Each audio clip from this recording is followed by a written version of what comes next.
ಲಕ್ಷ್ಮೀ ಬಾರಮ್ಮ ಬಾರಮ್ಮ ಲಕ್ಷ್ಮೀ ಬಾರಮ್ಮ.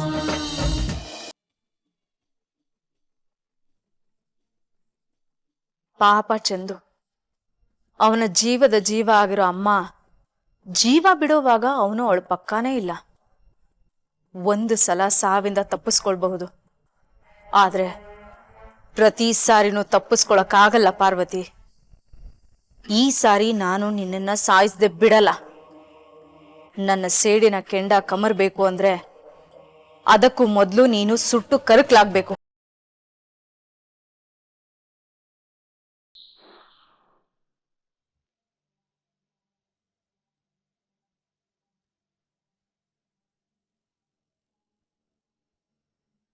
ಕಲ್ಪನಾ, ನೀನು ಇಲ್ಲಿ ನಿಂತು ಕಾಯ್ತಿರೋದು ನೋಡಿದ್ರೆ ನನಗೇನೋ ಹೇಳಬೇಕು ಅಂದ್ಕೊಂಡಿದ್ಯಾ ಅನ್ಸುತ್ತೆ.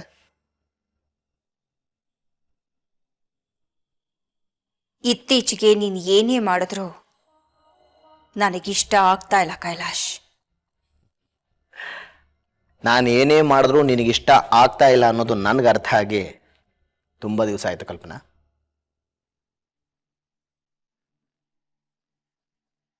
ನನ್ನ ಗೊಂಬೆನ ಅಣ್ಣನ ಮನೆಗೆ ಕಳ್ಸೋದಕ್ಕೆ ನೀನ್ ಯಾಕೆ ತುದಿಗಾಲ ನಿಂತಿದ್ದೆ?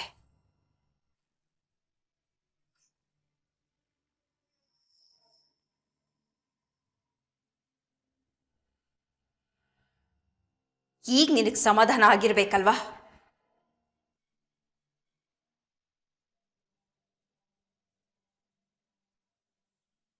ಆ ಪಾರ್ವತಿ ಸೇವೆ ಮಾಡೋದಕ್ಕೆ ನನ್ನ ಮಗಳನ್ನ ಆ ಮನೆಗೆ ಕಳ್ಸಿದ್ಯಾ? ನನ್ನ ಗೊಂಬೆನೇನ ಆ ಮನೆಗೆ ಕೆಲಸದವಳು ಅನ್ಕೊಂಡಿದ್ಯಾ?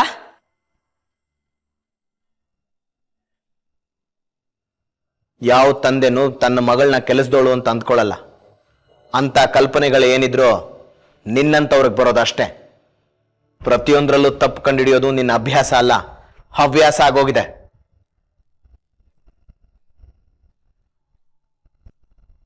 ಅವಳು ಅತ್ತೆ ಮನೆಗೆ ಹೋಗಿಲ್ಲ, ತಾತನ ಮನೆಗೆ ಹೋಗಿದ್ದಾಳೆ ಅಂತ ಅನ್ಕೋ, ಆಗ ನಿನ್ಗೆ ಯಾವ ತಪ್ಪು ಕಾಣಿಸಲ್ಲ. ಯಾಕೆ ಆ ಮನೇಲಿ ಪಾರ್ವತಿ ನೋಡ್ಕೊಳ್ಳೋದಕ್ಕೆ ಬೇರೆ ಯಾರು ಇಲ್ವಾ? ಅಪ್ಪ ಅಮ್ಮ ಇಲ್ವಾ? ಶ್ವೇತಾ ಕುಮುದ ಇಲ್ವಾ? ರಾಮು ರಂಜಿತ್ ಬೇಕಾದಷ್ಟು ಜನ ಇದ್ದಾರೆ. ಅವ್ರ ಜೊತೆ ನನ್ನ ಮಗಳೂ ಬೇಕಾ? ಅವಳೇನ್ ದೊಡ್ಡ ಮಹಾರಾಣಿನ ಕೈಗೊಬ್ಬ ಕಾಲ್ಗೊಬ್ಬ ಆಳ್ಬೇಕಾ? ಅವರನ್ನ ನೋಡ್ಕೊಳ್ಳೋದಕ್ಕೆ ಅವ್ರ ಮನೆಯಲ್ಲಿ ಬೇಕಾದಷ್ಟು ಜನ ಇರಬಹುದು, ಆದರೆ ಚಂದನ್ಗೆ ಅವ್ರ ಮೇಲೆ ವಿಶ್ವಾಸ ಇಲ್ಲ. ಅವನಿಗೆ ವಿಶ್ವಾಸ ಇರೋದು ನಮ್ಮ ಗೊಂಬೆ ಮೇಲೆ. ಅದಕ್ಕೆ ಗೊಂಬೆನ ಆ ಕೆಲಸಕ್ಕೆ ವಹಿಸಿದ್ದು. ಅದ್ ಸರಿ, ಅವಳೇ ಹೋಗ್ತೀನಿ ಅಂತ ಹೇಳಿ ಹೊರಟಿರ್ಬೇಕಾದ್ರೆ ನಿಂದೇನೆ ತಗಾದೆ?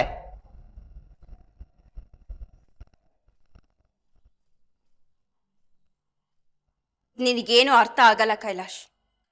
ಮದ್ವೆಗೆ ಮುಂಚೆ ಮಗಳನ್ನ ಯಾರಾದ್ರೂ ಮಾವನ ಮನೆಗೆ ಕಳಿಸ್ತಾರ? ಮದ್ವೆ ಆದ್ಮೇಲೆ ಹೋಗೋದು ಇದ್ದೇ ಇರತ್ತೆ. ಗೊಂಬೆ ಇನ್ನೆಷ್ಟು ದಿನ ನಮ್ಮ ಜೊತೆ ಇರ್ತಾಳೆ? ಇರೋವರ್ಗಾದ್ರೂ ಅಪ್ಪ ಅಮ್ಮನ ಜೊತೆ ನೆಮ್ಮದಿಯಾಗಿರ್ಲಿ ಅಂತ ಯೋಚನೆ ಮಾಡಿದ್ಯಾ? ಅಮ್ಮ ಆಗಿದ್ರೆ ಯೋಚನೆ ಇರ್ತಿತ್ತು, ಅಪ್ಪಂದ್ರಂಗೆ ಎಲ್ಲಿಂದ ಬರ್ಬೇಕು? ಇದನ್ನ ಯಾಕೆ ನೀನು ನನಗೆ ಹೇಳ್ತಾ ಇದ್ಯಾ? ಚಂದನ್ ಹಾಸ್ಪಿಟಲ್ ಹೇಳ್ದಾಗ್ಲೇ ಇಲ್ಲ ಮದುವೆಗೆ ಮುಂಚೆ ಕಳ್ಸಲ್ಲ ಅಂತ ಹೇಳಬೇಕಾಗಿತ್ತು. ಆಗ ಬಾಯಿ ಮುಚ್ಕೊಂಡಿದ್ದು ಈಗ ಬಂದು ಗಂಟ್ಲ ಹರ್ಕೊಂಡ್ರೆ?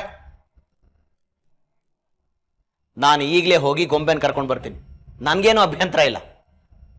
ತಗೋ ಫೋನು, ನೀನು ಅಳಿನ ಹತ್ರ ಮಾತಾಡು. ನಾನು ಗೊಂಬೆನ ಕಳ್ಸಲ್ಲ, ನೀನು ಬೇರೆ ವ್ಯವಸ್ಥೆ ಮಾಡ್ಕೋ ಅಂತ. ಇದ್ರೆ ಎಲ್ಲರ ಹತ್ರ ಒಂದೇ ತರ ಇರಬೇಕು. ಒಬ್ಬರ ಹತ್ರ ಒಂಥರ, ಇನ್ನೊಬ್ಬರ ಹತ್ರ ಇನ್ನೊಂದ್ ತರ ಇದ್ರೆ ಅವ್ರನ್ನ ಇಬ್ಬಂದಿಗಳು ಅಂತಾರೆ.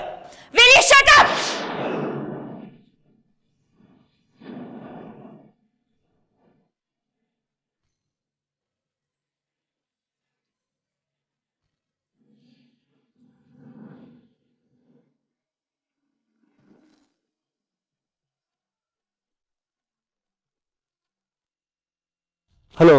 ಹಾಯ್ ಚಂದು, ನಾನ್ ಶ್ರುತಿ. ನೀನು ಶ್ರುತಿ ಅಂತ ನನಗೆ ಗೊತ್ತು. ನಾನು ಡೆಲ್ಲಿಗೆ ಬಂದರೆ ನಿನ್ನ ವಾಯ್ಸ್ ಚೇಂಜ್ ಆಗ್ಬಿಡುತ್ತೆ ಅಂತನಾ? ಹೇಗಿದೆಯಾ? ಅಮ್ಮ ಹೇಗಿದ್ದಾರೆ? ಎಲ್ಲರೂ ತುಂಬಾ ಚೆನ್ನಾಗಿದ್ದೀವಿ. ಹೇಗಿತ್ತು ಪ್ರಯಾಣ? ನೀನು ನನ್ನ ಪಕ್ಕದಲ್ಲಿ ಇರಲಿಲ್ಲ ಅನ್ನೋದು ಬಿಟ್ಟರೆ ಇನ್ನೆಲ್ಲ ಚೆನ್ನಾಗಿತ್ತು. ಸರಿ, ಅಮ್ಮ ಮಾತ್ರ ಎಲ್ಲ ಸರಿಯಾದ ಟೈಮಿಗೆ ತೊಗೊಳ್ತಿದ್ದಾರಾ? ನಾ ಹೇಳಿದ್ನೆಲ್ಲ ನೀನು ಫಾಲೋ ಮಾಡ್ತಿದ್ಯಾ ತಾನೆ? ಅಮ್ಮನ ಕೈಲಿ ಒಂಚೂರು ಕೆಲಸ ಮಾಡಿಸ್ಬಾರ್ದು, ಓಕೆ? ಒಂದು ಹೊತ್ತು ಕೂಡ ಮಾತ್ರೆ ತಗೊಳ್ಳೋದು ಮಿಸ್ ಆಗಬಾರ್ದು. ಚಂದು, ಹೋಗೋಕ್ಕಿಂತ ಮುಂಚೆನೂ ಅದನ್ನೇ ಹೇಳ್ತಿದ್ದೆ. ಇವಾಗ ಒಂದ್ 5 ನಿಮಿಷ ನಿನ್ ಜೊತೆ ಫೋನಲ್ಲಿ ಮಾತಾಡೋಣ ಅಂದ್ರೆ ಅದನ್ನೇ ಹೇಳ್ತಿದ್ಯಲ್ಲ. ನಾನೇ ನಿಮ್ಮಮ್ಮನ ನೆಗ್ಲೆಕ್ಟ್ ಮಾಡ್ತಾ ಇದೀನಾ? ತುಂಬಾ ಚೆನ್ನಾಗಿ ನೋಡ್ಕೋತಾ ಇದೀನಪ್ಪ, ಅದ್ರ ಬಗ್ಗೆ ಡೌಟ್ ಏನ್ ಬೇಡ. ಶ್ರುತಿ, ನಿನಗೆ ಗೊತ್ತಲ್ವಾ ನಂಗೆ ಅಮ್ಮನ ಕಂಡ್ರೆ ಎಷ್ಟಿಷ್ಟ ಅಂತ. ನೀನೇ ಬಂದು ಅಮ್ಮನ್ನ ನೋಡ್ಕೋತೀನಿ ಅನ್ನೋ ತನಕ ನಾನು ಇಲ್ಲಿಗೆ ಬರೋ ಪ್ಲ್ಯಾನ್ಸೇ ಇರಲಿಲ್ಲ.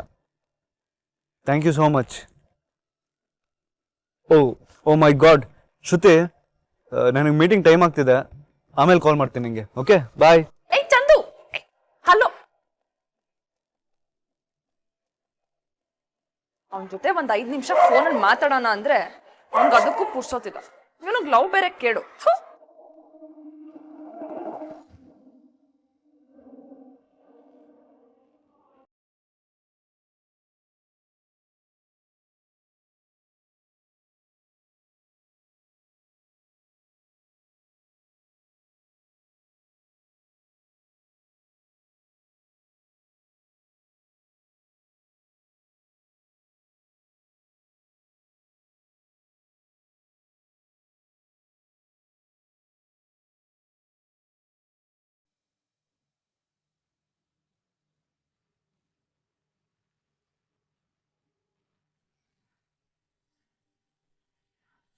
ಸೇಡ್ಗೊಂದು ಕಾಲ, ಸಾವುಗೊಂದು ಕಾಲ.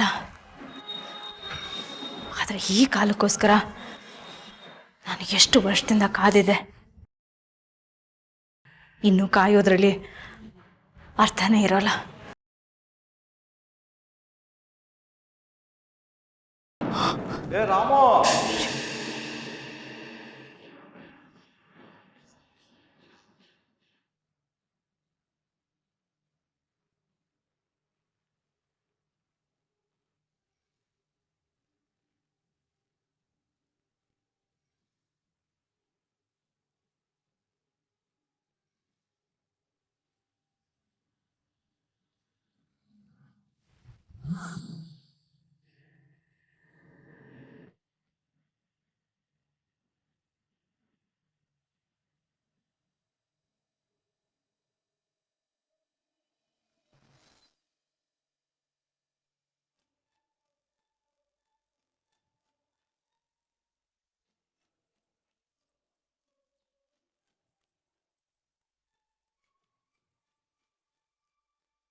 ಅಪ್ಪಾಜಿ, ಏನಾದ್ರು ತಂದ್ಕೊಡ್ಲಾ? ಏನು ಯೋಚನೆ ಮಾಡ್ತಾ ಇದ್ದೀರಾ?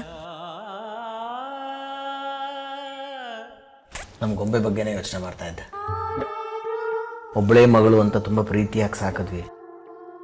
ಏನು ಕೆಲಸನೂ ಮಾಡೋದು ಬಿಡಲಿಲ್ಲ ಅನ್ನೋದಕ್ಕಿಂತ ಏನು ಕೆಲಸನೂ ಕಲಿಸ್ಲಿಲ್ಲ ಅನ್ನೋದು ನಿಜ. ಅವಳನ್ನು ಅವಳು ಕೇರ್ ತಗೊಳ್ಳೋದೇ ಕಷ್ಟ. ಅಂಥದ್ರಲ್ಲಿ ಅವಳ ಅತ್ತೇನೇನು ಕೇರ್ ತಗೋತಾಳೋ ದೇವ್ರಿಗೆ ಗೊತ್ತು.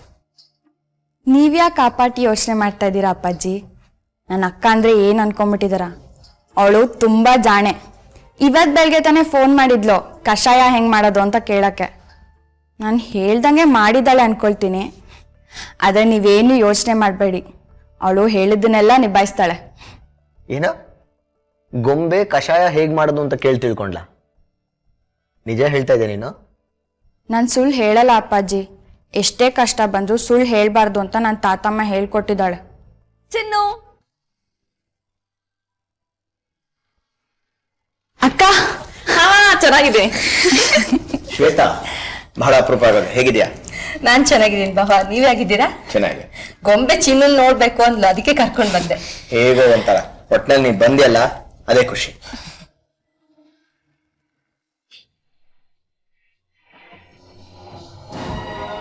ಅಕ್ಕ, ಇದೇನಿದು? ಏನು ಆಗಿಲ್ಲ ಚಿನ್ನು, ಸುಮ್ಮನಿರು. ಕೈಗೇನಾಯ್ತು? ಪಪ್ಪ, ಏನಾಯ್ತು ಅಂದ್ರೆ ಅತ್ತೆಗೆ ಕಷಾಯ ಮಾಡ್ಕೊಡ್ಬೇಕಾಗಿತ್ತು. ಚಿನ್ನುಗ್ ಫೋನ್ ಮಾಡಿ ಕಷಾಯ ಹೇಗ್ ಮಾಡೋದು ಅಂತ ತಿಳ್ಕೊಂಡೆ. ಕಷಾಯ ಮಾಡ್ತಿದ್ದೆ, ಅವಾಗ ನನ್ನ ಫ್ರೆಂಡ್ ಕಾವೇರಿ ಗೊತ್ತಲ್ಲ, ಅವಳು ಫೋನ್ ಮಾಡಿದ್ಲು. ಅವಳ ಜೊತೆ ಮಾತಾಡ್ತಾ ಹೇಗಾಯ್ತೋ ಏನಾಯ್ತೋ ಗೊತ್ತಿಲ್ಲ, ಕಷಾಯ ಎಲ್ಲ ಕೈ ಮೇಲೆ ಬಿದ್ದೋಯ್ತು. ತಕ್ಷಣ ಅಜ್ಜಿ ಜೇನುತುಪ್ಪ ಸವರಿದ್ರು. ಇವಾಗೇನಿಲ್ಲ, ಪರವಾಗಿಲ್ಲ, ಸ್ವಲ್ಪ ಉರಿದೆ ಅಷ್ಟೇ. ಪುಣ್ಯಕ್ಕೇನು ಆಗ್ಲಿಲ್ಲ, ಚಿಕ್ಕ ಗಾಯ ಆಗಿದೆ ಅಷ್ಟೇ ಭಾವ. ಚಿಕ್ಕದಾ? ಅಕ್ಕ, ನಿಂಗೆ ಎಷ್ಟು ಸರಿ ಹೇಳಿದ್ದೀನಿ, ಅಡ್ಗೆ ಮನೆಗೆ ಹೋದ್ರೆ ಏನಾದ್ರೂ ಅನಾಹುತ ಮಾಡ್ಕೊಳ್ತಾನೆ ಇರ್ತೀಯ. ಅಡ್ಗೆ ಮನೇಲಿ ಫೋನ್ನಾಗ ಮಾತಾಡ್ಬೇಡ ಅಂತ ಎಷ್ಟ್ ಸತಿ ಹೇಳಿದ್ರು ಕೇಳೋದೇ ಇಲ್ವಲ್ಲ ನೀನು. ಈಗ ನೋಡಿ ಏನಾಗೋಗಿದೆ. ಶ್ವೇತಾ, ಯಾವಾಗ ಬಂದಿಯೇ? ಈ ತಾನೇ ಬಂದೆ ಅಕ್ಕ. ಅಮ್ಮ, ನಿನ್ ಮಗಳು ನಾನು ಬಂದಿದ್ದೀನಿ. ಏನಿದು ಕೈ? ಏನ್ ಮಾಡ್ಕೊಂಡೆ? ಏನಾಯ್ತು? ಅಕ್ಕ, ಗಾಬರಿ ಆಗ್ಬೇಡ. ಅದ್ಕೆಗೆ ಕಷಾಯ ಮಾಡಕ್ಕೆ ಅಂತ ಹೋದ್ಲು. ಅದನ್ನ ಕೈ ಮೇಲೆ ಚೆಲ್ಕೊಂಡು ಸುಟ್ಕೊಂಡಿದ್ದಾಳಷ್ಟೇ. ಕಷಾಯ ಮಾಡಕ್ ಹೋಗ? ನೀನ್ ಅಡಿಗೆ ಮನೆಗೆ ಹೋಗಿದ್ಯಾ? ನೀನ್ ಯಾಕೆ ಹೋಗಿದ್ದೆ? ಯಾರು ಇವಳನ್ನ ಕಳ್ಸಿದ್ದು? ಚಿಕ್ಕ ಗಾಯ ಆಗಿದೆ, ಗಾಬರಿ ಏನೋ ಆಗ್ಬೇಡ. ಅದ್ಕೆಗೇನ್ ತಲೆ ಕೆಟ್ಟಿದ್ಯೇನೆ? ಮದ್ವೆ ಆಗೋದಕ್ಕಿಂತ ಮುಂಚೆನೆ ಸೊಸೆ ಮೇಲೆ ಸವಾರಿ ಶುರು ಮಾಡ್ಬಿಟ್ಲಾ? ನನ್ ಮಗಳು ನಿನ್ ಮನೆ ಕೆಲ್ಸದವಳು ಅನ್ಕೊಂಡಿದ್ದಾಳ? ಅಕ್ಕ, ಮಾತಾಡ್ಬೇಡ ನೀನು.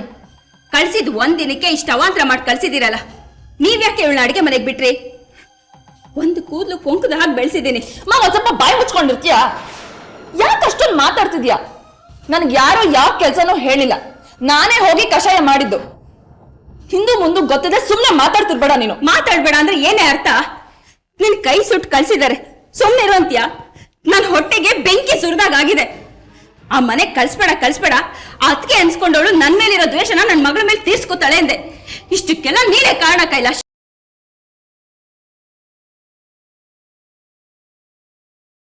ನಾನು ಎಷ್ಟೇ ಹೊಂದ್ಕೊಂಡು ಹೋದ್ರು, ಎಷ್ಟೇ ಚೆನ್ನಾಗಿದ್ರು, ಅದಕ್ಕೆ ನನ್ ಮೇಲೆ ದ್ವೇಷ ತೀರ್ಸ್ಕೊಳ್ದೆ ಬಿಡಲ್ಲ ಅವಳು. ಅಕ್ಕ, ಇದ್ರಲ್ಲಿ ಅದ್ಕಿದೇನು ತಪ್ಪಿಲ್ಲ. ನೀನ್ ಯಾಕೆ ಅವ್ರ ಮೇಲೆ ಸುಮ್ನೆ ಆರೋಪ ಹೊರಿಸ್ತಿದ್ಯಾ? ಬಾಯಿ ಮುಚ್ಚೆ, ಜಾಸ್ತಿ ಮಾತಾಡ್ಬೇಡ. ನಿನ್ನ ಮಗಳಿಗೆ ಹೀಗಾಗಿದೆ, ನನ್ನ ನೋವು ಏನು ಅಂತ ನಿನಗೆ ಅರ್ಥ ಆಗ್ತಿತ್ತು. ನಿನಗ್ ಮಕ್ಕಳೇ ಇಲ್ವಲ್ಲ, ನನಗ್ ಕಷ್ಟ ಎಲ್ಲ ಅರ್ಥ ಆಗತ್ತೆ.